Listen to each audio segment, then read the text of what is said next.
अगर आपको हॉरर कहानियाँ सुनना पसंद है या फिर आप हॉरर मूवीज़ के फ़ैन हो तो आपने 2017 में आई हॉरर फिल्म इट तो देखी ही होगी। इस मूवी में एक डरावना क्रीचर पेनीवाइज द क्लाउन एक मजाकिया जोकर या क्लाउन के भेष में छोटे छोटे बच्चों को फुसलाकर अपने जाल में फंसाता है, जिसके बाद मौका मिलते ही वो उन बच्चों को जिंदा ही कच्चा चबा जाता है। हालांकि पेनीवाइज द क्लाउन एक फिक्शनल कैरेक्टर है, लेकिन क्या आपको पता है कि ये डरावना फिल्मी कैरेक्टर असल में एक असली इंसान से इंस्पायर होकर बनाया गया था। जी हाँ, आज की हमारी कहानी है एक ऐसे इंसान के बारे में जिसे उसके अच्छे स्वभाव के लिए सोसाइटी में काफ़ी पसंद किया जाता था। अड़ोस पड़ोस के सारे लोग उसके फ्रेंडली और हेल्पफुल नेचर की वजह से उसके बहुत रिस्पेक्ट किया करते थे। वो अपने घर में बड़े बड़े पार्टीज ऑर्गेनाइज करता और उस पार्टी में सारे नेबरहुड के लोगों को इन्वाइट करता। चैरिटी इवेंट्स और हॉस्पिटल में बीमार बच्चों को खुश करने के लिए जोकर बनकर बच्चों को काफ़ी इंटरटेन करता। बीमार बच्चे भी उसे देखकर काफ़ी खुश होते। इन सभी आदतों के कारण सभी उसे काफ़ी पसंद करते थे, लेकिन आखिर में उस इंसान का काला सच या कहे असली रूप सभी के सामने आता है जब पुलिस को उसके घर के बेसमेंट से एक नहीं, दो नहीं, 10 नहीं बल्कि 29 जवान लड़कों की दफन लाशें मिलती है। जी हाँ दोस्तों, ये कहानी है 33 से भी ज़्यादा जवान लड़कों का रेप करके बेरहमी से हत्या करने वाले अमेरिकन सीरियल किलर और rapist John when गेसी AKA the killer clown की। गेसी ने पुलिस को दिए एक इंटरव्यू के अनुसार गेसी 14 से लेकर 19 वर्ष के जवान गुड लुकिंग लड़कों को या मेल प्रोस्टिट्यूट्स को अपने सेक्सुअल ऑब्सेशन या कहे फैंटेसीज का शिकार बनाता था। गेसी ग्रे हाउंड के बस स्टेशन और सड़कों से जवान लड़कों को सिंपली बंदूक दिखाकर जबरदस्ती अपने कार में बिठाकर अपने घर ले आता, जहां वो उनके साथ सेक्स करने के लिए या तो उन्हें पैसे देता या तो उन्हें अपने कंस्ट्रक्शन कंपनी में एक जॉब ऑफर करता। विक्टिम्स को घर लाने के बाद वो उन्हें मैजिक ट्रिक्स दिखाता। ये मैजिक ट्रिक्स दिखाने के लिए वो एक हथकड़ी और एक रस्सी का इस्तेमाल करता था, जिसमें वो अपने हाथ पीछे कर पहले अपने विक्टिम्स को उसके हाथ में हथकड़ी लगाने को कहता, जिसे वो बड़े चालाकी से खोल लेता।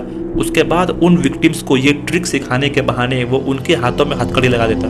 हथकड़ी लगाने के बाद वो एक रस्सी लाकर विक्टिम के गले पे लपेट देता और मैजिक ट्रिक के नाम पे धीरे धीरे उस रस्सी को टाइट करके उसी रस्सी से अपने विक्टिम्स का गला घोटना शुरू कर देता, जिसके बाद वो अपने विक्टिम्स को बेहोश करने के लिए उन्हें ड्रिंक्स में ड्रग्स मिला कर देता या उन्हें क्लोरोफॉर्म सुंघा के बेहोश कर देता।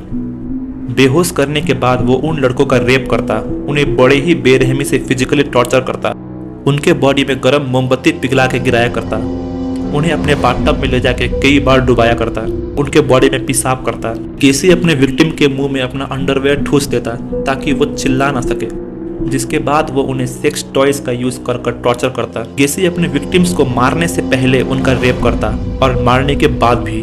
मारने के बाद विक्टिम के शरीर को वो 1-2 दिन के लिए अपने पास ही रखता और लगातार उस डेड बॉडी का रेप करता। अंत में वो उन्हें अपने क्राउड स्पेस में ले जाकर दफन कर देता। ये तस्वीरें उन मासूम लड़कों की है जो 14 से लेकर 18 वर्ष के छोटे से उम्र में किसी का शिकार बने थे।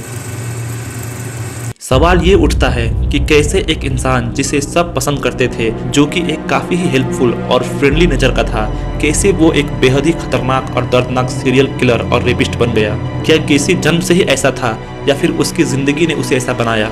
आइए जानते हैं आज की इस वीडियो पर। जॉन वेन गेसी का जन्म सन 1947 मार्च 17 को शिकागो इलिनॉइस में एक कैथोलिक परिवार में हुआ था।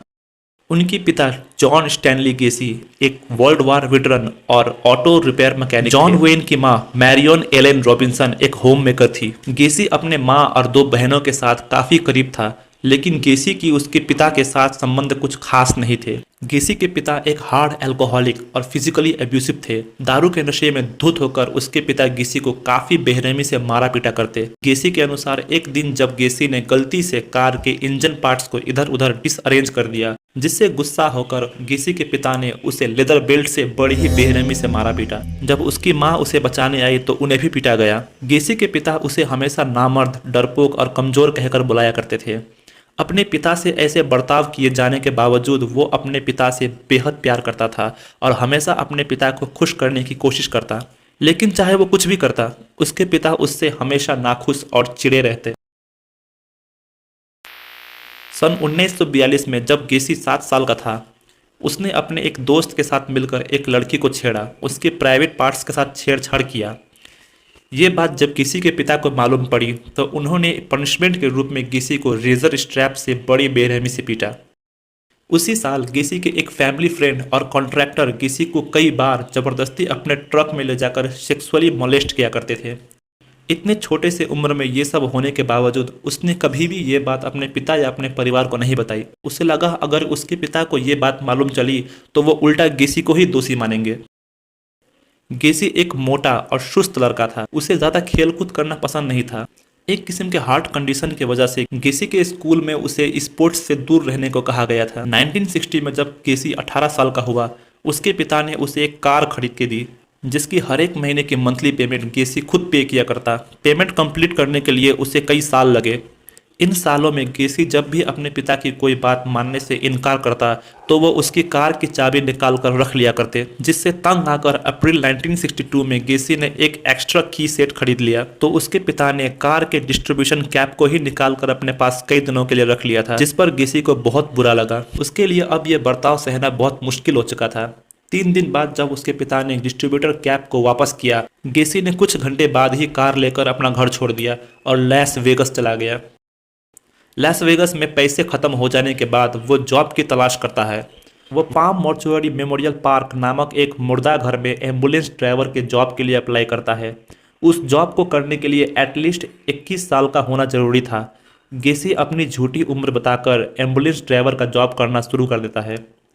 बाद में वहाँ के स्टाफ को सच्चाई पता चलते ही वो गेसी को ड्राइवर के काम से निकाल देते हैं और उसे एक मॉर्चुअरी असिस्टेंट का जॉब ऑफर करते हैं। पैसे के कमी के कारण गेसी वो जॉब एक्सेप्ट कर लेता है, जहां वो इंसानी लाशों को और उनकी निजी सामानों को हॉस्पिटल से फ्यूनरल होम में मूव करने में हेल्प किया करता था। घर का किराया ना दे सकने की वजह से वो उसी मॉर्चुअरी में ही सोया करता था, जहां रात को सभी स्टाफ्स के जाने के बाद वो जवान लड़कों की लाशों को ड्रॉर से बाहर निकालता। वो उन लाशों को नंगा करके उसे सहलाता, उनके साथ सोया करता था। गेसी ने उस मुर्दा घर में 3 महीनों के लिए काम किया, जिसके बाद वो वापस शिकागो लौट आया। 1964 स्प्रिंगफील्ड इलिनॉइस। इस समय गेसी नन बुश शू कंपनी में मैनेजर के पोस्ट में काम करना चालू कर दिया था, जहां उसकी मुलाकात उसी कंपनी के एक को-वर्कर मार्लिन मायर्स से हुई। दोनों एक दूसरे को पसंद करने लगे और उसी साल सितंबर को गेसी और मायर्स की शादी हो गई। शादी के बाद मायर्स के पिता ने गेसी को KFC के 3 रेस्टोरेंट्स को संभालने का काम दिया। गेसी ने रेस्टोरेंट्स को मैनेज करने का काम एक्सेप्ट कर लिया और दोनों पति पत्नी मायर्स के पिता के पुराने घर लोवा वाटरलू में शिफ्ट हो गए। बाद में किसी कारण गेसी ने अपना घर वाटरलू में ही किसी और जगह पे शिफ्ट कर लिया। गेसी ने अपने नए घर के बेसमेंट में एक क्लब जैसा बनाया था, जहां वो अपने कंपनी के एम्प्लॉयज को इनवाइट कर पार्टीज करता। गेसी और उसके एम्प्लॉयज बेसमेंट में जाकर दारू पीते और पूल खेला करते थे। गेसी अपने मेल एम्प्लॉयज से ज्यादा सोशलाइज हुआ करता, खास करके यंग और गुड लुकिंग लड़कों के साथ।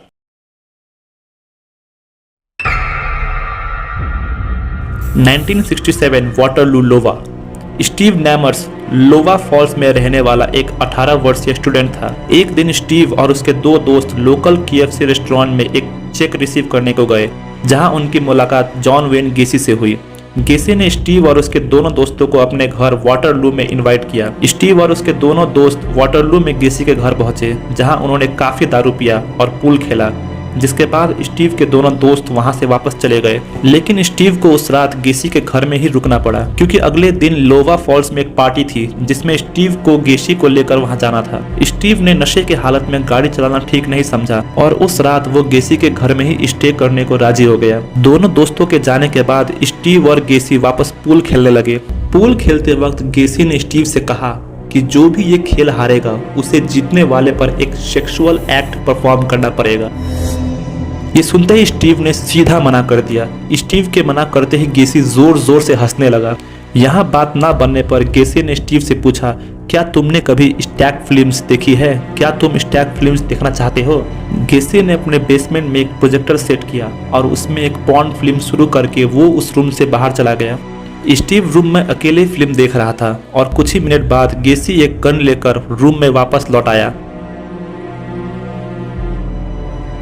उसने गन को स्टीव के सर पर पॉइंट कर उसे उसकी पैंट उतारने को कहा। ये सब देखने के बाद 18 साल का स्टीव डर के मारे अपनी पैंट उतार दी और रो रो कर ऐसा ना करने के लिए गेसी से भीख मांगने लगा। गेसी अचानक फिर से जोर जोर से हंसने लगा। उसने अपनी गन हटाते हुए स्टीव को उसको पैंट वापस लगाने को कहा। गेसी ने कहा कि उसे लोगों को साइकोलॉजिकल स्ट्रेस में देखना बहुत पसंद है। वो देखना चाहता था कि इस हालत में स्टीव का रिएक्शन क्या होता है। ये सब होने के बाद स्टीव दूसरे रूम में सोने के लिए चला गया। रात में सोते वक्त स्टीव को अपने शरीर में कुछ महसूस हुआ। जब उसने अपनी आंखें खोली तो उसकी नजर गेसी पर पड़ी। गेसी अपने हाथों को लगातार स्टीव के जांघों पे सहला रहा था। गेसी के आंखों में हवस और शैतानियत साफ साफ नजर आ रही थी। गेसी ने उसके बाद गर्दन में एक चाकू रखकर फिर से उसे सेक्स करने के लिए धमकाने लगा। वो लगातार उस चाकू को उसके गर्दन में प्रेस करके उसे धमकाता। स्टीव डर के मारे रोने लगा और ये सब रोकने को कहा तो गेसी ने फिर हंसते हुए ये बात को टाल दिया। स्टीव रात भर सो नहीं पाया और सुबह होते ही दोनों लोवा फॉल्स के लिए निकल गए। रास्ते में गेसी ने स्टीव को धमकाते हुए कहा, अगर तुमने किसी को भी कल रात के बारे में बताया तो मैं तुम्हें मार डालूंगा। स्टीव एकदम डर चुका था, जिस वजह से उसने इस बारे में किसी को कुछ नहीं बताया। गेसी ने वाटरलू में लोकल जेसिस को ज्वाइन किया। जेसिस में उसके इन्वॉल्वमेंट और काम को लेकर काफी प्रशंसा की गई और कुछ ही समय में गेसी उस जेसिस के वाइस प्रेसिडेंट बन गया। जेसिस एक नॉन प्रॉफिट ऑर्गेनाइजेशन है जो कि 18 से लेकर 40 वर्ष तक के लोगों को पर्सनल और लीडरशिप स्किल्स डेवलप करने में हेल्प करता है। लेकिन गेसी और वाटरलू जेसिस के members drug use, prostitution, pornography और वाइफ स्वैपिंग जैसे घिनौने कामों में काफी डीपली इन्वॉल्व थे। दिसंबर 1967 गेसी अपने रेस्टोरेंट में काम करने वाले एक कोवर्कर डोनाल्ड वॉरहेस को अपने घर पोर्नोग्राफिक फिल्म दिखाने के बहाने अपने घर बुलाता है। एक टीनेज लड़का होने की वजह से डोनाल्ड गेसी के घर चला आता है। पोर्नोग्राफिक फिल्म देखते समय गेसी डोनाल्ड को द किन्से रिपोर्ट के बारे में बताता है। वो रिपोर्ट एक स्टडी रिपोर्ट थी अंडर 15 एज अमेरिकन लोगों के सेक्सुअल बिहेवियर के ऊपर। गेसी ने डोनाल्ड से कहा, अगर तुम्हें एक औरत के साथ सेक्स करना है तो उससे पहले तुम्हें एक आदमी के साथ सेक्स करना जरूरी है। गेसी ने डोनाल्ड को पैसे दिए और उसके साथ एनल सेक्स करने के लिए जबरदस्ती करने लगा। डोनाल्ड ने अपने साथ हुए सेक्सुअल अब्यूज के बारे अपने पिता डोनाल्ड वॉरहेस सीनियर को कहा। डोनाल्ड वॉरहेस सीनियर एक पॉलिटिशियन और फेलो जेसिस के मेंबर थे। अपनी बेटी के साथ हुए सेक्सुअल असॉल्ट के बारे में सुनते ही उन्होंने इमीडिएटली पुलिस को इन्फॉर्म कर दिया, जिस वजह से मार्च 1968 को गेसी को ओरल सोडोमी यानी कि सेक्सुअल असॉल्ट के जुर्म में अरेस्ट कर लिया गया। वॉरहेस के केस पर इन्वेस्टिगेशन करते समय गेसी को ऐसे ही और भी कई टीनेज के साथ सेक्सुअली इन्वॉल्व होते हुए पाया गया, जिनमें से एक था गेसी के ही रेस्टोरेंट में काम करने वाला फ्राई कुक एडवर्ड लिंच। गेसी ने लिंच को चाकू दिखाकर धमकाया, उसे बिस्तर पर बांधकर उसका रेप किया और तब तक उसका गला घोटता रहा जब तक लिंच वही बिस्तर पर पेशाब करके बेहोश ना हो गया। हालांकि वॉरहेस की इन्वेस्टिगेशन के दौरान गेसी ने ये सारे इल्जामों को मानने से इनकार कर दिया और सिर्फ डोनाल्ड वॉरहेस के साथ ही सेक्सुअली इन्वॉल्व होने का दावा किया। गेसी के अनुसार वो एक कंसेंसुअल एक्ट था। जज ने गेसी को दिसंबर 3, 1968 में सोडोमी के जुर्म में 10 साल की जेल की सजा सुनाई। लेकिन सिर्फ 18 महीने जेल में बिताने के बाद गेसी को 12 महीने के पैरोल में रिहा कर दिया गया। गेसी के जेल जाते ही उसकी वाइफ मायर्स ने उसे डिवोर्स दे दिया था। जनवरी 3, 1972 एक 15 साल का लड़का टिमोथी मैकॉय अपने फैमिली से मिलने घर वापस जा रहा था। टिमोथी बस स्टेशन में बस का वेट कर रहा था। उसी वक्त गेसी वहां आकर टिमोथी को अपने कार पे बैठाकर अपने घर ले आया। घर लाते ही उसने उसके साथ सेक्स किया और अगले सुबह जब गेसी की नींद खुली तो उसने टिमोथी को अपने रूम के दरवाजे में एक चाकू के साथ खड़ा देखा। गेसी को लगा कि टिमोथी उसे मारना चाहता है, तो वो तुरंत ही उसके हाथ से चाकू छीनकर उसके छाती में लगातार चाकू मार के उसकी बेरहमी से हत्या कर देता है और उसके ऊपर कंक्रीट डालकर उसे ढक देता है। टिमोथी को मारने के बाद वो उसे अपने घर के क्रॉल स्पेस में दफन कर देता है। ये वो मोमेंट था जब गेसी ने अपना पहला मर्डर को अंजाम दिया। गेसी के एक इंटरव्यू के अनुसार टिमोथी के छाती पर लगातार चाकू मारते वक्त उसे एक अलग तरह का थ्रिलिंग फीलिंग आ रही थी। उसे एहसास हुआ कि जो थ्रिल खून करने में है वो किसी और में नहीं। जिसके बाद गेसी ने जनवरी 1974 को एक 14 साल के बच्चे को अपना शिकार बनाया। गेसी ने उसका रेप करके उसका गला घोट के उसकी हत्या कर दी। मारने के बाद उसके बॉडी को अपने क्लोजेट में रख दिया। बाद में उस लड़के की बॉडी को अपने बैकयार्ड में ले जाकर दफन कर दिया। ये 14 साल का लड़का कौन है यह आज तक किसी को भी नहीं पता। जुलाई 29, 1975 में गेसी ने फिर अपने एक एम्प्लॉय जॉन बटकोविच को अपने घर सैलरी की बात करने के बहाने अपने घर ले आया। जॉन को मैजिक ट्रिक दिखाकर उसके हाथों पे हथकड़ी लगा दी, उसका रेप किया और फिर उसके छाती में बैठकर उसका गला घोंटकर उसे मौत के घाट उतार दिया। गेसी ने जॉन के लाश को अपने गराज के नीचे दफना दिया। जॉन बटकोविच की हत्या करने के बाद गेसी अब और भी तेजी से हत्याएं करने लगा था।